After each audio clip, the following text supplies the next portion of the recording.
ഞാൻ എങ്ങടെ കയറി പോകുന്നതല്ലേ. ഇപ്പൊ പറഞ്ഞുതരാം. എടാ മറ്റേതാടാ, താഴത്തെ വഴിയാ, താഴത്തെ വഴി. ആ സാധാരണ നമ്മൾ സ്പോട്ട് കാണാൻ പോവുകയാണെങ്കിൽ, ഒരു മല കുന്ന പാറയൊക്കെ കാണാൻ പോവുകയാണെങ്കിൽ ആ ഒരു സ്പോട്ട് എത്രയും മുന്നേ തന്നെ 1,500 മലകൾ നമ്മൾ കയറി ഇറങ്ങിയിട്ടുണ്ടാവും, അല്ലെങ്കിൽ 1,500 ഇടവഴികൾ നമ്മൾ കയറി ഇറങ്ങിയിട്ടുണ്ടാവും. കാരണം അത്രയും കൺഫ്യൂഷനാണ് പല വഴികളും.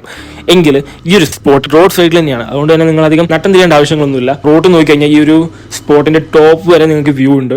ബൈക്കിലാണ് നിങ്ങൾ വരുന്നത് വെച്ചാൽ ഈ ഒരു സ്പോട്ടിന്റെ പകുതി വരെ നിങ്ങൾക്ക് ബൈക്ക് കൊണ്ടാൻ പറ്റും. ബാക്കി നിങ്ങൾ നടന്ന് തന്നെ കയറണം. ടോപ്പിൽ എത്തിക്കഴിഞ്ഞാൽ നിങ്ങൾക്ക് 360 വ്യൂ ആണ്. മാവൂർ ആ ഒരു പ്രദേശത്തിന്റെ 360 വ്യൂ നിങ്ങൾക്ക് ടോപ്പിൽ നിന്ന് കിട്ടും. പിന്നെ മഴക്കാലത്താണ് വരുന്നത് വെച്ചാൽ നല്ല കോടയും നല്ല ക്ലൈമറ്റും ആണ്. ഒറ്റയ്ക്കും ഫ്രണ്ട്സും ഫാമിലിയും ഒക്കെ ആയിട്ട് വന്നിരിക്കാൻ പറ്റിയ നൈസ് സ്പോട്ടാണ് ഈ ഒരു സ്പോട്ട്.